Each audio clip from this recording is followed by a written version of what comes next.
Ya, bien amigos, ¿me escuchan? Seguramente ustedes pueden ver la pantalla.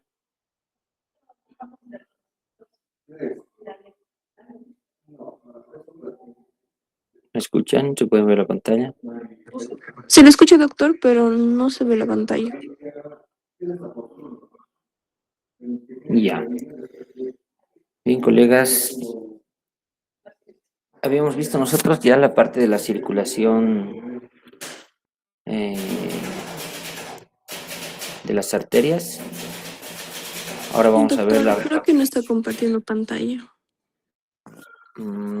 y a ver si ven bien, nosotros voy a volverla a compartir. Ya estoy con la pantalla ahí. ¿Me escuchan? ¿Ven la pantalla? No te veo, doctor. Me escucha, doctor, pero no se ve la pantalla. Vamos a ver aquí nuestras señales. Doctor, buenos días. ¿Podría aceptar a los compañeros que están en espera, por favor?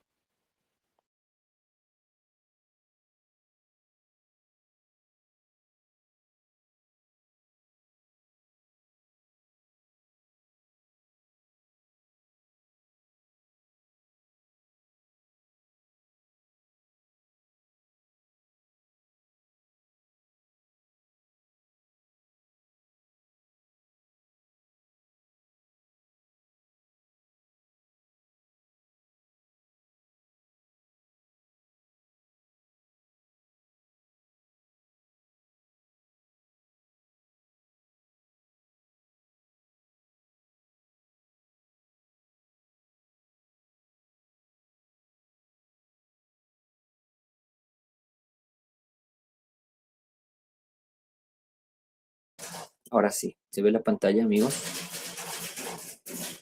Sí, doctor. Sí, doctor, sí se ve. Habíamos visto nosotros la circulación arterial.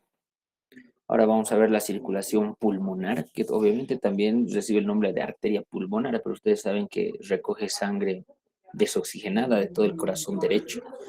Cava superior, cava inferior, aurícula derecha, ventrículo derecho, van a confluir todo lo que es su sangre hacia el pulmón. Vean algunas características de bases fisiológicas y anatómicas y de presiones y de volúmenes que vamos a ver para poder entender un poco esta circulación. que si bien viene desglosada en el capítulo de respiratorio, pero es muy conveniente verla desde la parte de la perspectiva de la circulación en serie, que es la que estamos nosotros ahora llevando. Vean por ustedes que estos vasos pulmonares son estos, todo lo que está de azul, lo que recoge la parte venosa, saliendo de todo el corazón derecho, los troncos pulmonares. Estos troncos pulmonares son cortos, esto mide aproximadamente 5 centímetros. Posteriormente las arterias y las arteriolas que van a ir a nutrir al resto de los pulmones son cortas, son gruesas, tienen gran distensibilidad, se comportan casi como venas, ¿no? Siendo arterias, ahí todo está al revés, son cortas, gruesas, tienen gran distensibilidad, ¿no? Similar a la sistémica menciono. Eso lo vamos a entender cuando veamos la reserva que pueden llegar a ser la parte del pulmón. Si bien estas venas pulmonares, estas arterias pulmonares llevan sangre desoxigenada, como no sucede en la parte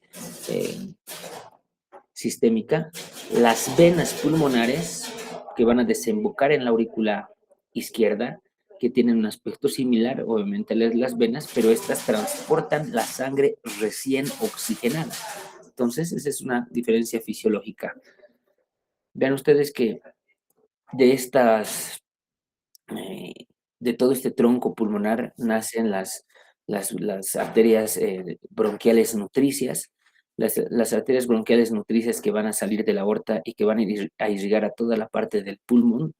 Son estructuras que ustedes han podido ver en las disecciones, porque la pregunta es, ¿está bien? Los pulmones intercambian el oxígeno, tienen su tronco pulmonar, obviamente, tienen sus arterias y arteriolas, se capilarizan y estas retornan en forma de vénulas y posteriormente en venas, en 4 venas pulmonares.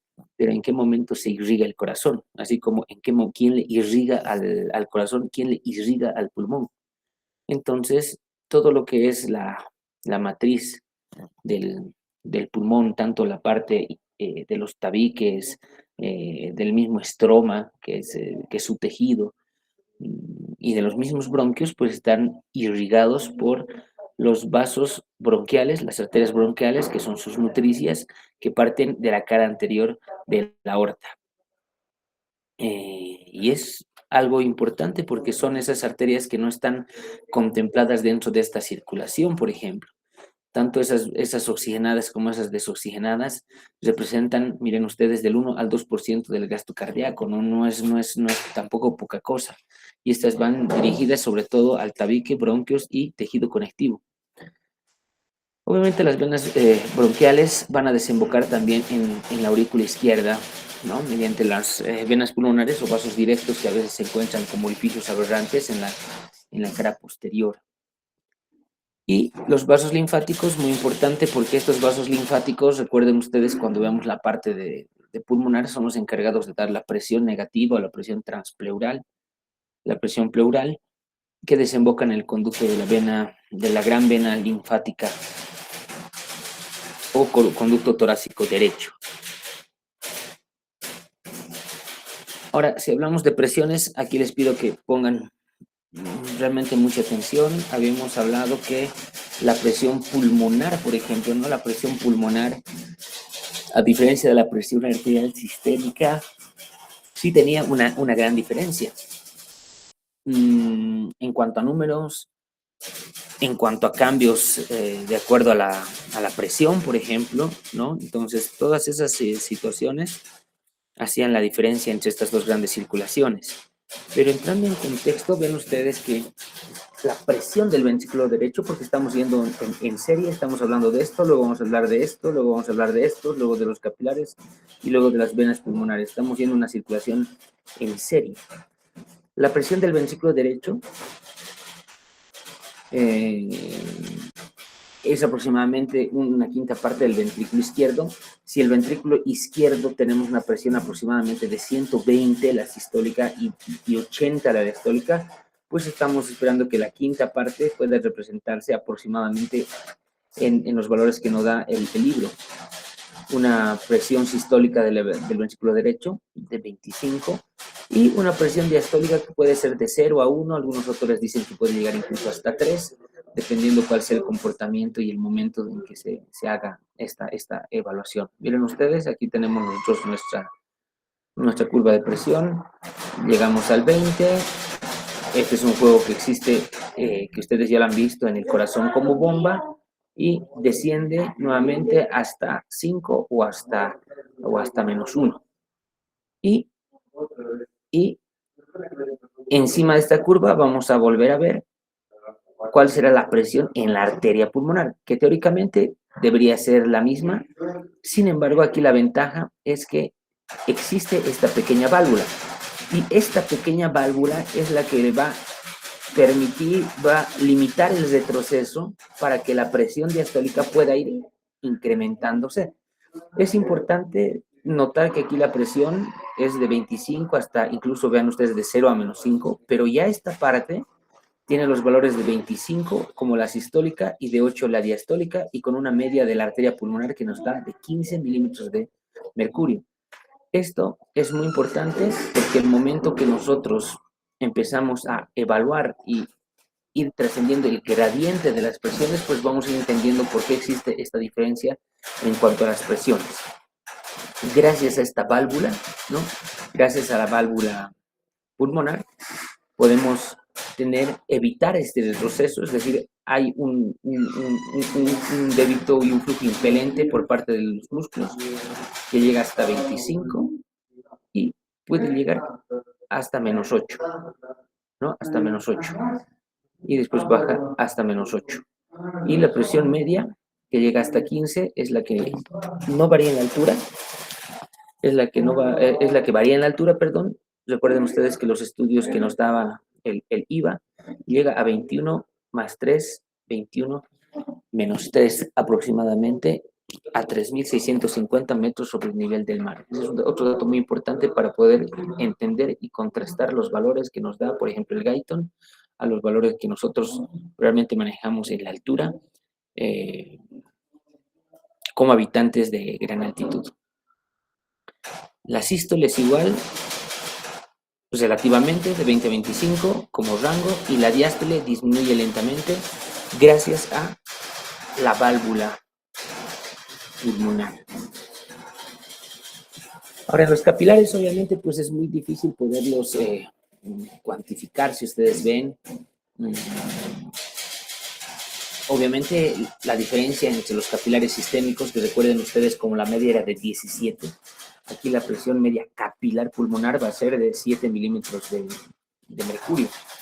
Esto que cobra vital importancia porque esta presión es la idónea para que, los capilares pulmonares, para que el intercambio gaseoso, ¿no? La hematosis como tal, el ingreso de oxígeno y la exteriorización del CO2, pues puedan dar a luz lo que se conoce como ventilación, la parte de la hematosis, este intercambio, y obviamente cada uno de tus sustratos pueda llegar donde tiene que llegar: el oxígeno a nuestras células gracias a los eritrocitos, y el CO2 al exterior gracias a la ventilación y a los músculos respiratorios, como van a ver más adelante. Entonces, esta microcirculación, obviamente, también es necesario entenderla como un capítulo muy distinto. Lo vamos a abordar en un tema muy general para hablar de la microcirculación y cuál es el órgano endotelial también, cuando corresponda.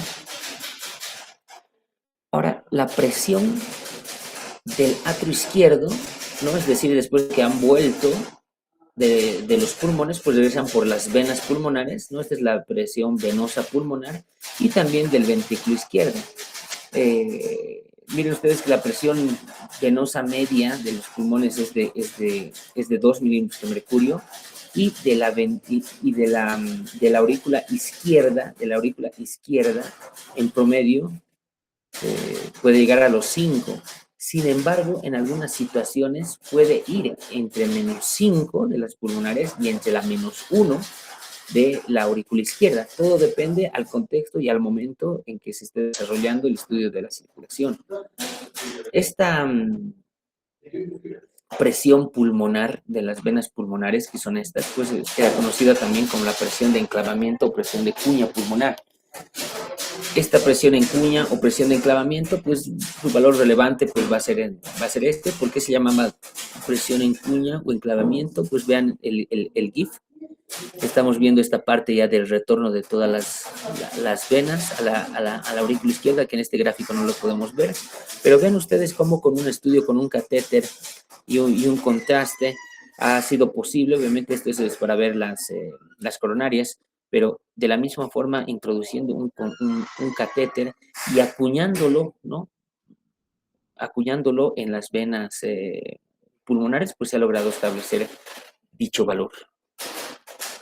En cuanto a los volúmenes de sangre, es bien relevante considerar que miren ustedes que aproximadamente casi medio litro de sangre es el gasto cardíaco que está en este momento circulando por los pulmones. Los capilares están repartidos aproximadamente los 70 mililitros. Y el rango que ocupa, si vale el término, la volemia pulmonar, obviamente no es correcto, pero referirnos así, pero nos da a entender que el 90% de todo este volumen de sangre total corresponde a los pulmones. Entonces podemos hacer un ejercicio, si ustedes ven, y calculamos la volemia de un paciente que tiene 70 kilogramos. Recuerden que el rango es de 7 a 8, es decir, nos sale de 5.1 a 5.6 litros de sangre, pero el volumen de sangre pulmonar nos decía que de este total es el 9%. Entonces, de este total, por una simple regla saco el 9%, y sí me sale alrededor de medio litro, ¿no? Más o menos, así como nos mencionaba de acuerdo obviamente a la masa de cada sujeto, para poder estimar cuánto es el volumen de sangre que se encuentra en ese momento. Y esto es importante porque esto nos sirve como reservorio, por ejemplo. Porque cuando nosotros realizamos maniobras de Valsalva, por ejemplo, las maniobras de Valsalva puede ser eso, el pujar al defecar, puede ser al soplar una trompeta, por ejemplo, o al soplar una bombilla, es decir, al pujar, ¿no? Al comprimir la prensa abdominal, podemos llegar a estar pletóricos. Pletórico significa podemos estar guindos, podemos estar rubicundos, puesto que toda esta circulación pulmonar, al hacer el esfuerzo, ¿no? Al hacer el pujo, hace que por lo menos 1/4 de litro salga de todo esto y obviamente pues vaya a la parte superior, que es nuestra cabeza, y se pueda manifestar como esa rubicundez, el momento de pujar, de hacer el esfuerzo, de contraer todos los músculos, tanto del abdomen como del tórax, que va a hacer que esta sangre se exprima en forma de flujo hacia, sobre todo, la circulación superior que corresponde a la cabeza. Ahora, existe un movimiento de sangre constante entre ambas circulaciones, tanto como la circulación menor como la circulación mayor. Entre estas circulaciones, pues existe siempre una comunicación. Se considera a la parte pulmonar, a la circulación pulmonar, como un reservorio de sangre. Un reservorio de sangre, como ustedes lo han visto, el momento de pujar, por ejemplo, toda la sangre de acá puede pasar a la sistémica y esa se pasa a la cabeza. En este caso, cuando hay una hemorragia, gran parte de la sangre de la circulación menor puede pasar a la sangre sistémica con el afán de salvar la vida en ese momento del organismo que está perdiendo su débito. Y obviamente, paralelamente a todos los juegos de presiones y control de la presión inmediata que ustedes van a ver en el capítulo de la regulación de la presión arterial. Vean ustedes que cuando existen ciertas patologías, miren ustedes aquí, una válvula enfermita, ¿no? Es una válvula que tiene una estenosis, por ejemplo. Decir una estenosis significa un estrechamiento, es decir, que el flujo de vuelta de los pulmones va a ser limitada por este estrechamiento para que pase al ventrículo izquierdo. Entonces significa que la presión se empieza a acumular en la aurícula izquierda. La presión de la aurícula izquierda asciende y puede repercutir hacia el pulmón y puede congestionar los pulmones. Aquí hay una inversión de estas presiones que ustedes han visto, y todo el líquido, vean ustedes, de los pulmones, ¿no? De todos estos capilares, puede hacer que el agua, ¿no? Que el agua, más al contrario, salga y todo el líquido que se encuentra aquí salga y ocupe los alvéolos, ocasionando una dificultad respiratoria, necesidad de oxígeno, eso se conoce como una congestión pulmonar, en este caso cuando hay estas patologías. Y cuando hay un reservorio de sangre, de lo contrario, todo esto pues puede pasar, como hemos visto el ejemplo anterior, en el momento de pujar a la circulación grande. Y esto es lo que pasa cuando existe una congestión pulmonar. Nuevamente vuelvo a repasar esto, cuando hay un estrechamiento de esta válvula, que es la estenosis mitral. Cuando hay una insuficiencia cardíaca, tal vez de este ventrículo, para no poder emitir toda la sangre con el mismo flujo a la aorta por alguna miocardiopatía, por ejemplo. Puede ser que la presión ascienda del ventrículo izquierdo a la aurícula izquierda, y de la aurícula izquierda pues se vaya por las venas pulmonares y vaya congestionando los pulmones y vayan llenando de agua los alvéolos, como ustedes ven aquí. Es una placa compatible con edema agudo de pulmón, y este edema agudo de pulmón significa que hay agua en los alvéolos que limitan obviamente toda la función que ustedes ya conocen, que es el intercambio gaseoso, ¿no? Que es la hematosis. Entonces, cuando estos alvéolos se llenan de agua, porque existe esta inversión de las presiones que ustedes han visto, esas presiones que hemos visto en forma de gradientes, la sistólica, diastólica y también la media, pero de la parte pulmonar, pues ocasionan que exista esto, ¿no? Un encharcamiento, ¿no? Un encharcamiento de todos los alvéolos que obviamente van a dificultar su correcta hematosis. Y en una placa radiográfica, pues se la puede ver así. ¿Y cómo está el paciente en este momento? Disneico, con necesidad, ¿no? Con esa dificultad respiratoria, con esa ansiedad de tener más oxígeno, pues necesita suplemento de oxígeno para poder calmar esa ansiedad sintomática que se manifiesta en un edema agudo de pulmón. Ahora, este edema agudo de pulmón, si ustedes también pueden leer un poquito más, es un tema muy complejo, es un tema muy interesante, es una complicación de personas que viven a nivel de la costa y que ascienden a gran altitud, ¿no? Sin darse el periodo de la aclimatación, y pueden desarrollar edema agudo de pulmón y también edema agudo cerebral. Eso es un tópico muy interesante en la fisiología de gran altura, por ejemplo. ¿Recuerden ustedes cuál era el gasto cardíaco? Habíamos partido de que el gasto cardíaco es igual en el corazón, es igual en la circulación pulmonar y es igual en la circulación sistémica. Correcto. Entonces, recordemos que el gasto cardíaco,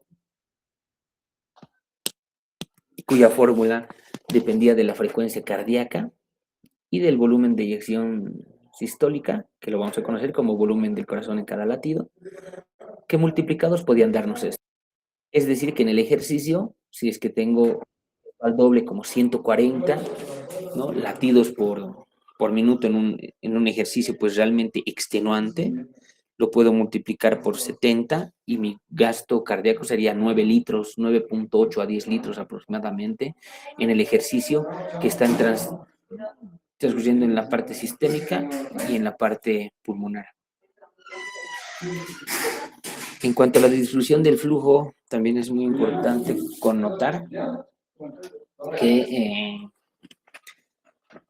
dependiendo de en qué momento se encuentre el sujeto, recuerden ustedes que el flujo va a depender del fluido.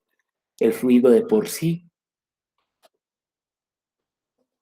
tiene su propio peso, y obviamente si estudiamos un paciente en decúbito dorsal, no va a ser igual un paciente que lo podemos estudiar en un sujeto de pie. Es decir, el peso del fluido va a tener una repercusión en cuanto a la distribución del flujo sanguíneo, por ejemplo. En todos los segmentos menciona que para una areación sea adecuada, pues tiene que haber un equilibrio, que vamos a ver como las zonas de West. La distribución del flujo sanguíneo también va a depender de las arteriolas. Vean ustedes que una hipoxia, es decir, una carencia o disminución de la presión de oxígeno en los vasos, hace una vasoconstricción local para aumentar la velocidad del flujo. Es una respuesta muy similar a la que podría existir en otra parte del organismo. Cuando hablamos de peso del fluido, y estamos hablando de los 5.6 litros de sangre que tenemos en nuestro organismo en este momento, en todo un minuto, circulando todas las tuberías que hemos visto, puede suceder que al momento que ustedes se paran, se ponen de pie de forma abrupta, ¿no? De forma inmediata, de forma torpe, pueden sentir un fenómeno como una especie de lipotimia, obviamente sin llegar a la pérdida del estado de alerta, y con ese ennegrecimiento de la visión, ¿no? Con esa sensación de aparente pérdida del estado de alerta, que se conoce como la hipotensión ortostática. Y obviamente es algo que todos ustedes les apuesto que han vivido alguna vez cuando se han levantado de la cama de una forma violenta, de estar sentados bastante tiempo. Entonces esto nos da a entender de que existe un peso. Y ese peso obviamente pues que se va a manifestar como una especie de gradiente, recuerden ustedes, tiene incluso cambios en cuanto a las presiones. Aquí será pues entre 5 y 7 y aquí será como 90 o más de presión si es que el paciente se encuentra en decúbito dorsal y a diferencia de un paciente que se encuentra de pie. Entonces vamos a ver la presión hidrostática en un paciente de pie sobre el flujo pulmonar, considerando que hay un gradiente que va a ser aproximadamente su valor de 23 milímetros de mercurio. Y esto obviamente es pues por la sumativa de estas que existe esta diferencia. Vale decir que aquí hay menos presión y aquí hay más presión. ¿Qué implica eso? Que estamos hablando de una diferencia de 30 centímetros, que es lo que mide la longitud del pulmón en un adulto tipo. Que en la zona apical, en la zona del medio y en la zona basal, en la zona apical, por ese cambio de presiones de pie, que le va a dar más, obviamente, presión a la parte inferior, algo similar como la hipotensión ortostática, va a hacer que los vasos de la base estén más dilatados y los vasos del ápice estén menos dilatados, ¿no?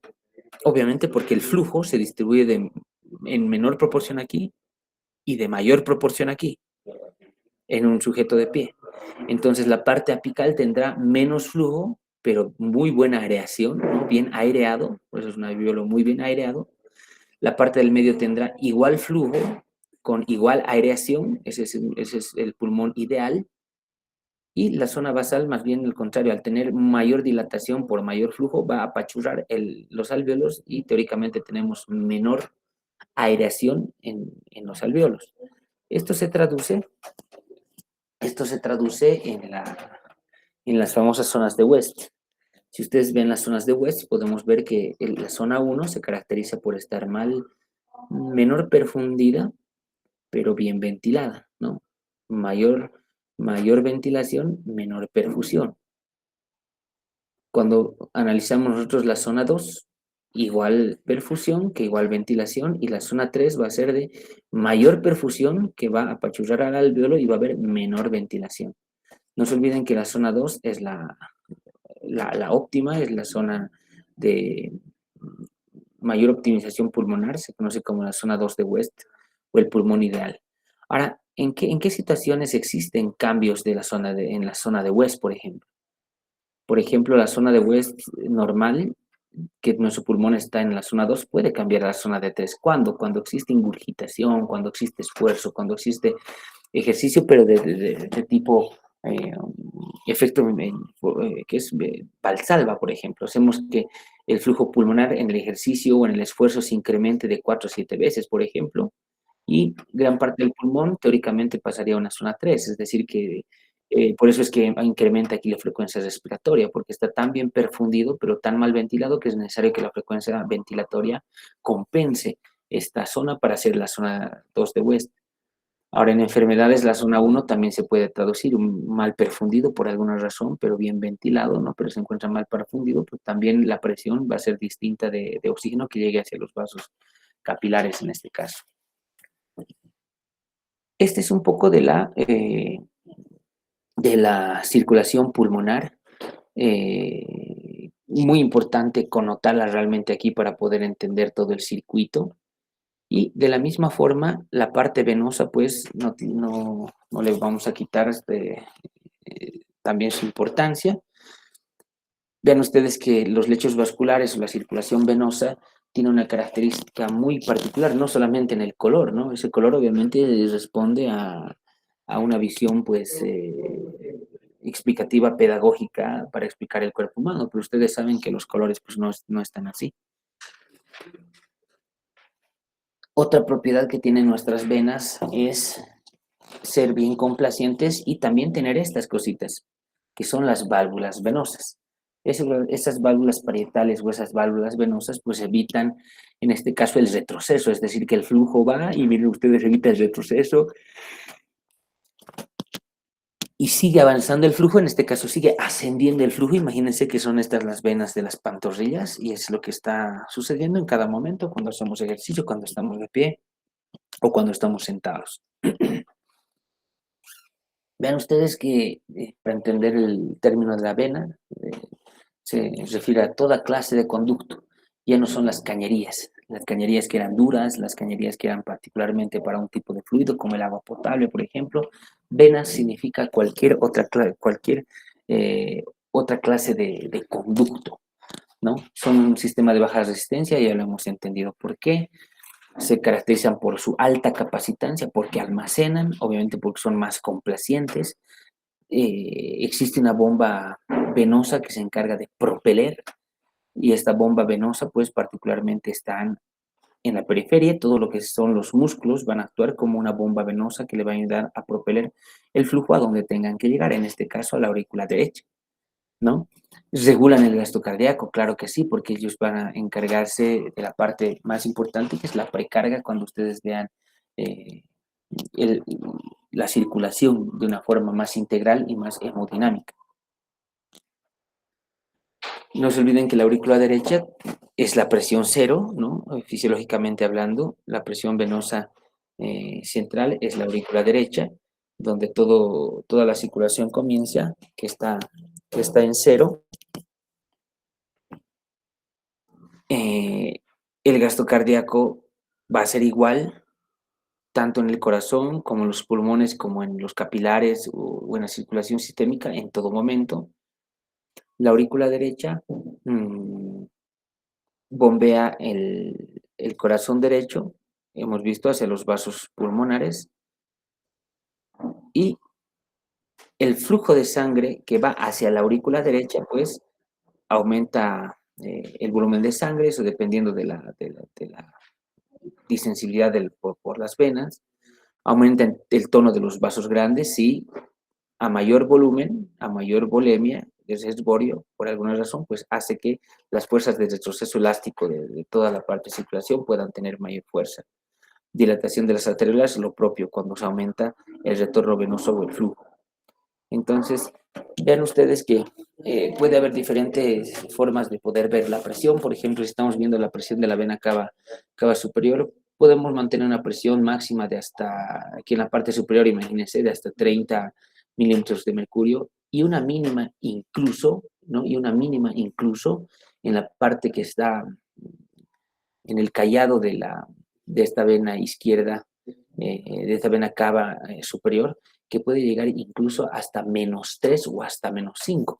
Vale decir que esta aurícula derecha, incluso de ser 0, puede bajar a -3 o a -5, ¿no? Con una dirección aspirativa, si vale el término, que ayuda a las venas, generalmente las inferiores, a que este retorno venoso pues se perpetúe con una presión incluso negativa. Obviamente todo esto puede variar, todo esto puede cambiar cuando hay insuficiencias cardíacas, cuando existen muchas transfusiones, es decir, mucho volumen acá, va a alterar todas estas presiones que hemos visto. Cuando existe un bombeo muy vigoroso por alguna razón del corazón, y cuando hay pérdida también de este fluido por alguna de estas cañerías, ya sea por una vena o por una arteria. Y también por la presión transtorácica. La presión transtorácica nosotros la podemos hacer con el ejemplo que han visto del que está levantando pesas, ¿no? Cuando levanta pesas, apachurra los pulmones y esa presión transtorácica se puede traducir también en un cambio de presiones de las partes venosas. Ahora, si ustedes ven, la resistencia venosa y la presión venosa periférica también va a variar en un sujeto en decúbito dorsal con un sujeto de pie. Vean ustedes de que la resistencia venosa es casi cero porque no tiene músculo, porque no tiene musculatura toda su pared. Puede ir causando resistencias a aquellos acodamientos anatómicos, por ejemplo, en la parte de las cavas superiores, la parte que se encuentra aquí en la vena subclavicular, por ejemplo, ¿no? Por ese acodamiento que haces, puede ser un tipo de resistencia. Por el tejido circundante, no se olviden que los músculos también pueden reducir la luz de estos vasos y hacer una especie de resistencia. Y toda vena periférica teóricamente tiene una presión de 4 a 6 milímetros de mercurio, a diferencia del capilar que es de 17, a diferencia de la aorta que es de 100 a 120, y obviamente el gradiente tiene que ir disminuyendo hasta llegar al 0, que es la aurícula derecha. Ahora, también existen efectos sobre la presión venosa central, no sobre la presión periférica, por ejemplo. Vean ustedes, puede que la sangre vuelva, ¿no? Puede que la sangre vuelva y las venas se ingurgiten. Y obviamente no aumentan la presión porque estas se distienden. Este es un cuello, este es el cabello, esta es la nuca, aquí arriba está la oreja, aquí está la mandíbula. Y miren ustedes cómo se puede ingurgitar la vena yugular en este caso. Y esto va a ser cuando la presión venosa central puede repercutir en la periférica por algún tipo de maniobras, en este caso un valsalva, una insuficiencia valvular del corazón derecho, ¿no? En el que está ingurgitando las cavas superiores y en retrospectiva a las yugulares, por ejemplo, en cuestiones patológicas puede existir una ingurgitación de las venas que no suele ser o aumento de las presiones en estas venas que no suele ser algo fisiológico constantemente, tal vez en el ejercicio exhaustivo. También la presión intraabdominal puede variar la presión en las piernas, por ejemplo, el efecto Poseiro. ¿Cuál es el efecto Poseiro en el embarazo? Ven ustedes en una mamá en decúbito dorsal, cuando el mismo peso de nuestro producto, ¿no? Puede afectar y puede aumentar, bien ustedes, normalmente 6 milímetros de mercurio, dijimos todas las venas. Imagínense aquí la cava inferior, es la cava inferior de 4 a 6 milímetros de mercurio. Pero en un embarazo o cuando hay una colección de líquidos en el abdomen que es ascitis, puede ascender incluso hasta 15 a 30, muy similar a la presión que vamos a tener en la parte pulmonar. Muy mayor que la presión de los capilares. Puede haber un edema en los pies, por ejemplo, puede haber un edema en los pies, un edema en las piernas, gracias al cambio de presión que está ocasionando la compresión por el producto, por el feto, de nuestra cava inferior, ¿no? La presión de las venas favorables deben aumentar por encima de la presión intraabdominal, correcto, cuando esto está ocluido. A eso se le conoce como efecto Poseiro. Y ese efecto Poseiro, pues, con una buena orientación de la mamá que no esté en decúbito lateral, que es en decúbito dorsal, sino que puede cambiarse a decúbito lateral derecho, puede tranquilamente hacer que este fenómeno, pues, no ocurra y exista una mayor irrigación y consecuentemente pues un bienestar en la sensación que esto ocurre. Esto ocurre edema, esto ocurre paresia, ¿no? Esa sensación de hormigueo y adormecimiento de los miembros inferiores. Pero estamos hablando en situaciones fisiológicamente normales como el embarazo, por ejemplo, cómo afectan esta presión intraabdominal a la circulación, por ejemplo, en las piernas. El efecto de la presión gravitacional, desde luego que sí.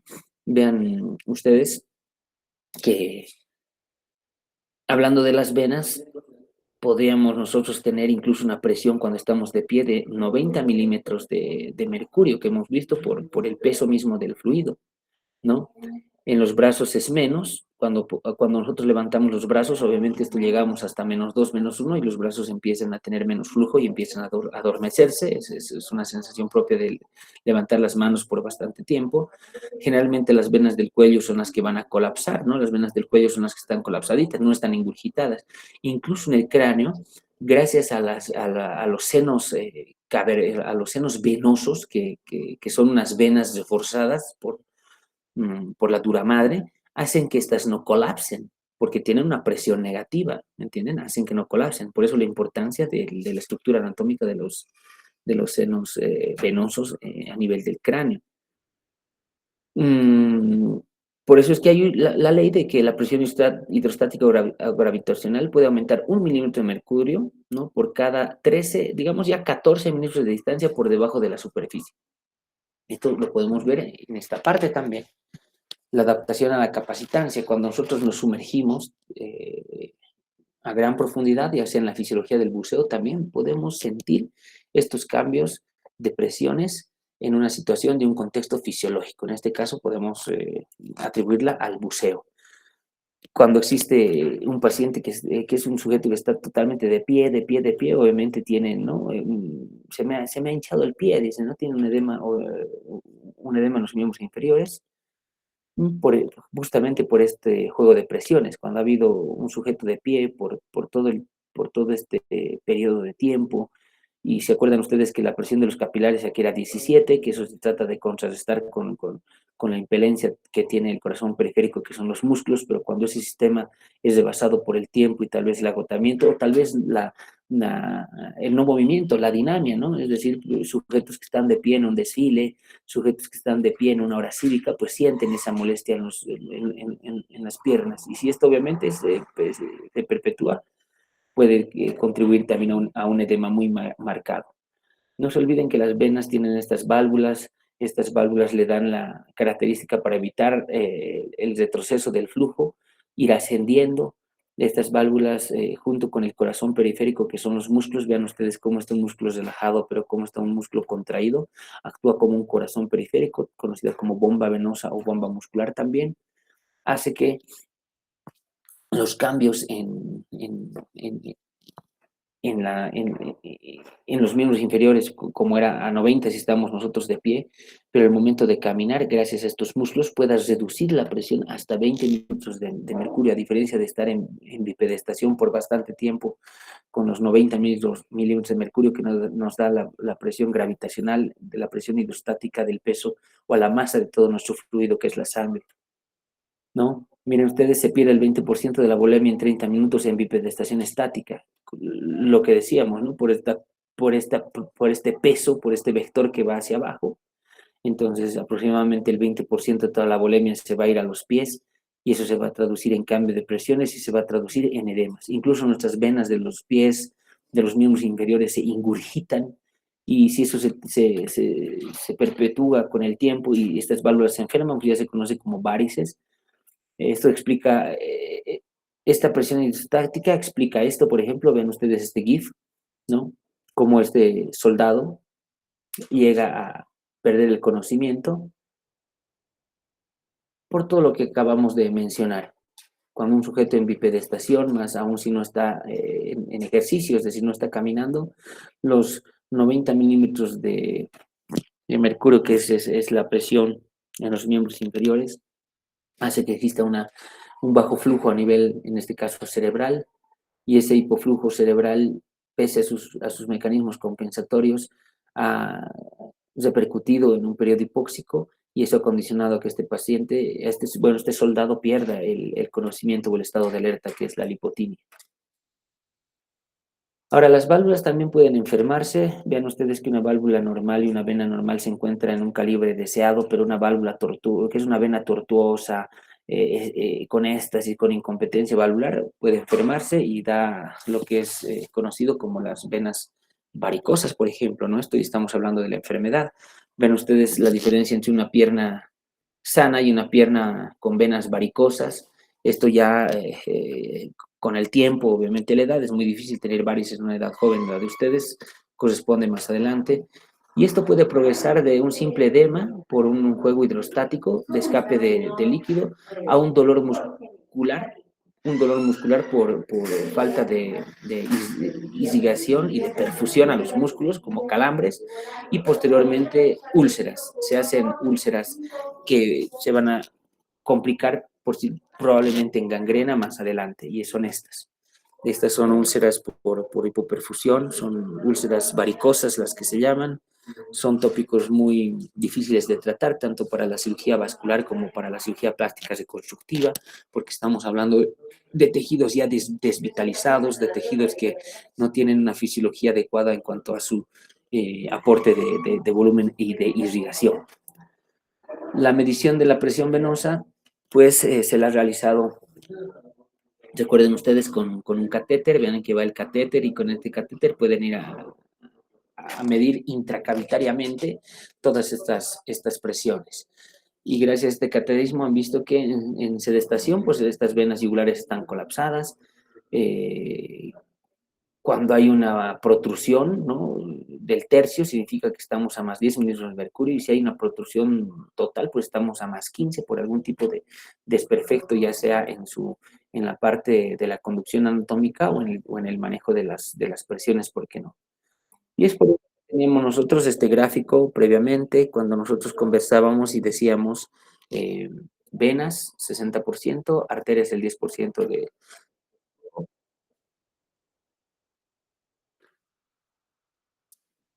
capacitancia, ¿no?, resistencia. Y si hacemos un ejemplo para poder ver el volumen, el sujeto masculino de 70 kilogramos que según el 7 o el 8%, 5.6 litros, vemos arterias, el 10% va a ser este, y el 60% del volumen va a ser este, para poderlo contrarrestar. Son reservorios con alta capacitancia, particularmente algunos órganos sí. El vaso, por ejemplo, puede contener como reservorio unos 100 mililitros de sangre. El hígado, tanto las venas como las venas de la piel incluso, y de los se lo puede cuantificar en unos 200 a 250 mililitros, pueden hacer que en el momento de una emergencia, cuando hay una hemorragia, todos estos órganos brinden todo su flujo para poder salvar la circulación y no entremos en un choque circulatorio. El retorno venoso, que es lo que corresponde a hablar de las venas. Recordemos que el corazón es la descarga, es la bomba impelente por su entropismo y su frecuencia cardíaca. La poscarga era la resistencia vascular, es decir, la presión arterial por su gradiente de presión, y la precarga, el retorno venoso, con todas las características que hemos visto de las venas. Entonces, desde otra perspectiva, veamos nosotros las válvulas venosas. La bomba muscular, que hemos visto que tenía mucho que ver los músculos periféricos, y la bomba torácica, que el tórax, al tener una presión negativa, también hace una presión que aspire el flujo de abajo hacia arriba, que va a coadyuvar a la precarga para este retorno venoso. Si el retorno venoso no es constante, sí, en la inspiración puede aumentar por la presión negativa del visa tergo y el visa fronte, que es el corazón periférico, y en la expiración también puede descender un poco. Desde el punto de vista fisiológico, así es la concepción de la precarga en parámetros fisiológicos. Recuerden ustedes de dónde viene la presión negativa del tórax. La presión negativa, obviamente, del tórax va a ser está alrededor de 7.5 centímetros de agua. Esa nos sirve también para hacer el intercambio del volumen corriente, que es el volumen que intercambiamos de la atmósfera a los alvéolos y de los alvéolos a la atmósfera, los que hacen esta presión negativa. Bien, amigos, por cuestión de tiempo y obviamente respetando los tiempos, terminado un poquito cerca a las 9. Les agradezco mucho por su atención. Nos quedan 2 días más, entre jueves y viernes, para abordar los temas previos a entender lo que es la presión arterial y su regulación, que es la parte más sustancial, más importante de este capítulo. Y nos vemos el día de mañana. Bien, les agradezco mucho por su atención. Adiós.